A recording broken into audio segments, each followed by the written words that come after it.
Now, with this, we come to the next talk, that is what is new in pediatric cataract. We have a Doyen sitting in the chair, and I invite Dr. Ramesh to do this presentation, as Dr. Jaspreet has not been able to come due to illness. Thank you, ma'am, for that. Yes, let's speak about what's new in management of pediatric cataract.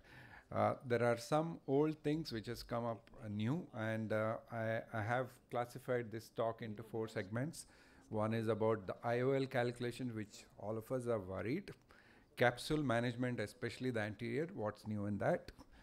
Implantation in infants is a kind of controversial topic. Where you can implant, we will have some clarity on that, and also the risk of visual axis opacification, which is the very important enemy in pediatric cataract surgery. And also some in terms of systemic association, how genotype, phenotype can help us in identifying. So there are 4 generations of Iol calculation, which is definitely used in adult ophthalmology, but some of them cannot be possible because in children, because of the surgeon factor. We are not able to estimate the anterior chamber depth in most of the patients, so we cannot really extrapolate, but we are implanting the lens against a growing eye. It's a dynamic eye, and we are going to implant there. So these are some of the changes. And if you see the axial length and the keratometer, it grows. The lens also, there is emmetropization process happens. It's different in the less than 2 years, or in toddlers and infants, it's different. So we had, if you look at the axial length, it's different, and also the emmetropization. In 2012, we had looked at multiple formula, specifically in less than 2 years of age. What is the best kind of formula which is never without any prediction error, but it was that we found that SRK2 was most predictable. But if you see this very large series published in 2020 of January, they in fact compared 8 formulas in pediatric cataract patients. So in less than 2-year-old, when the axial length is less than 21 millimeter, that's the most common situation all of us see day in and day out. SRK works, SRK or T formula works relatively accurately, while Barrett and Haggis formula, which you all are familiar, I guess, is better in patients in more than 2 years, and when the axial length is more than 21, provided all of them are cooperative for IOL master. So these are the takeaway in terms of IOL formula calculation. Managing the anterior capsule, all of us have been doing it for the years. But if you ask any ophthalmologist what's the most important thing in pediatric cataract surgery and the most challenging, it's the anterior capsule. Even if you have done many hundreds of adult cataract, still this becomes a challenging issue. But what is, can we use some technology in terms of making it this step easy, which could be cost effective? That's where we try to look at this precision pulse capsulotomy. This is good.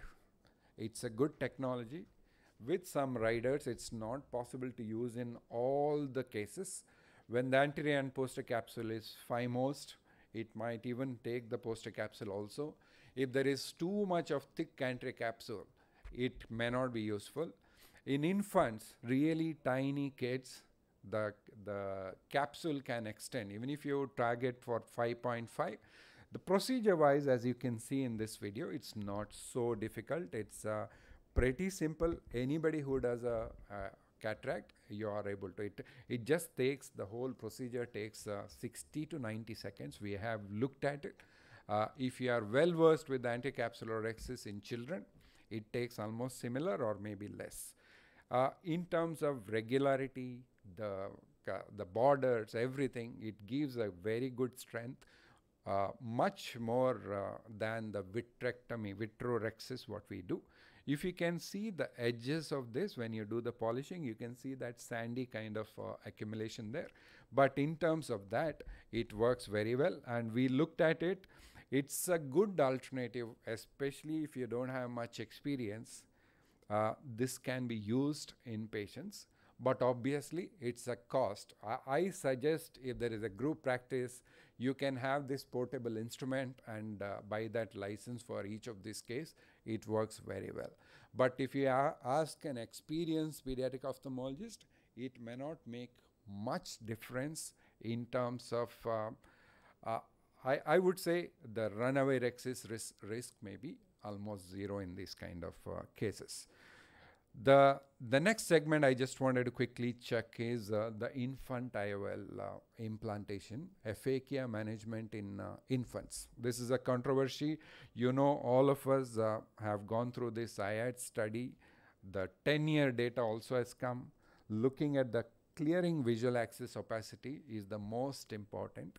If you look at the contact lens group on the right side and the intraocular lens group on the left side, what is the repeat surgery? What happens? If you see in the first year, in the contact lens group, the second surgery risk is almost minimal.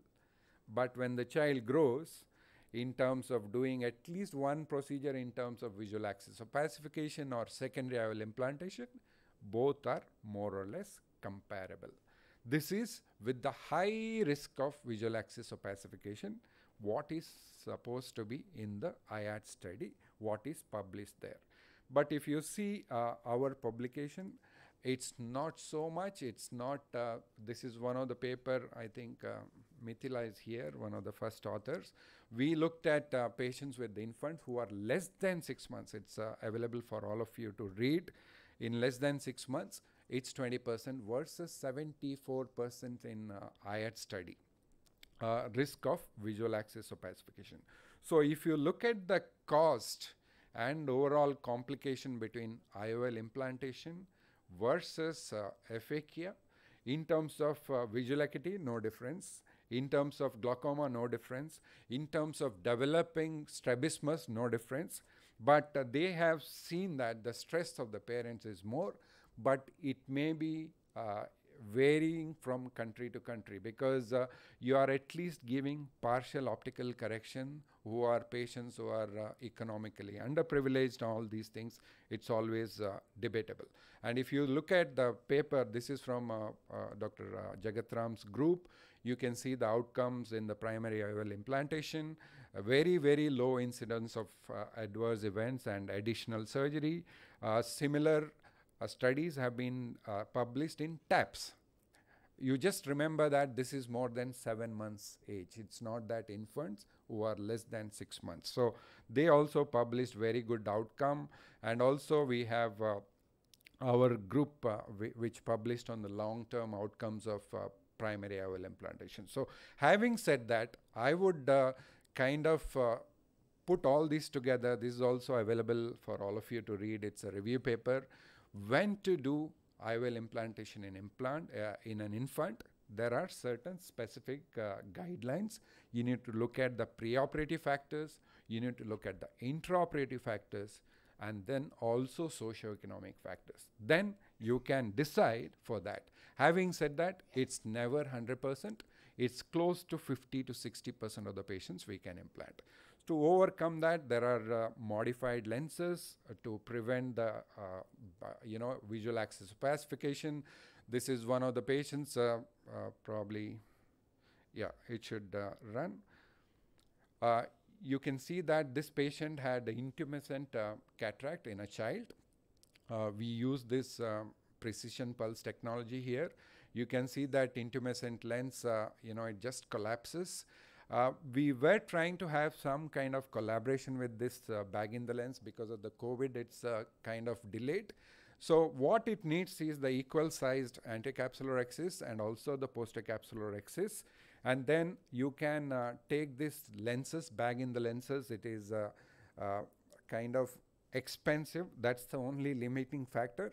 In terms of surgery, there is some trick which is required. You need to do 4 or 5 cases to get the hang. This is the lens. This is the bag in the lens, you can see. And if you look at the publication, almost 100% no risk of visual axis opacification with this. You can use your routine foldable injector, and then you need to keep it in the AC and nudge it between the two leaflets of the anterior capsule and the posterior capsule.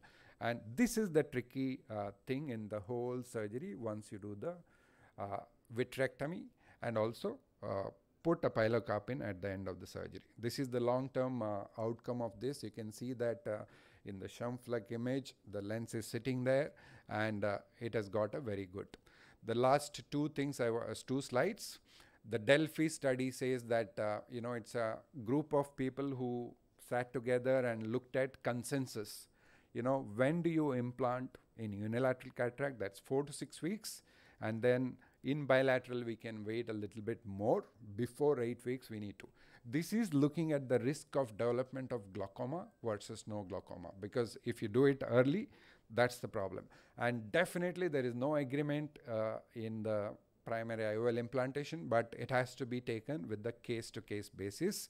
And also, definitely, many people ask this question, can I implant a multifocal and toric lenses? Definitely, they are not recommended.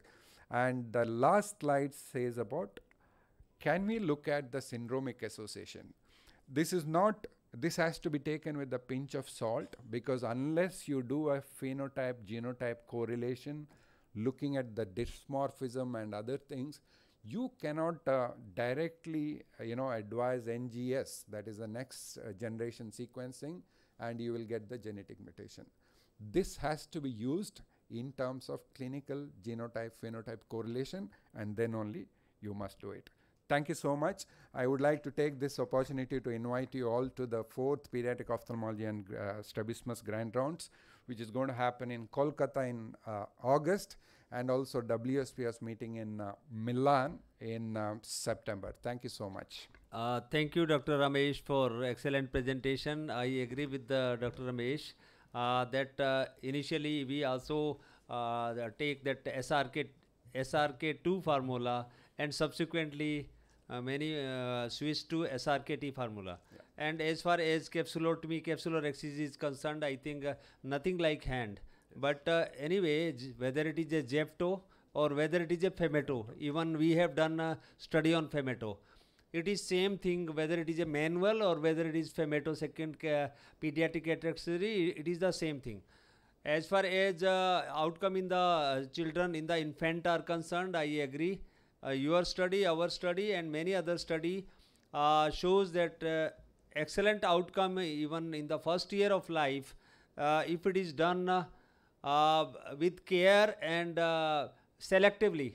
Not if axial length is less, don't do. If it is microcornea or microophthalmos, don't do. Excluding that, outcome is excellent. Last comment is that regarding toric, more than 6 years, not less than 6 years, I have used, and because up to 6 years there may be change in the cylindrical number. So we found good result. Thank you so much. Thank you. Excellent. Thank you, Professor Sir, for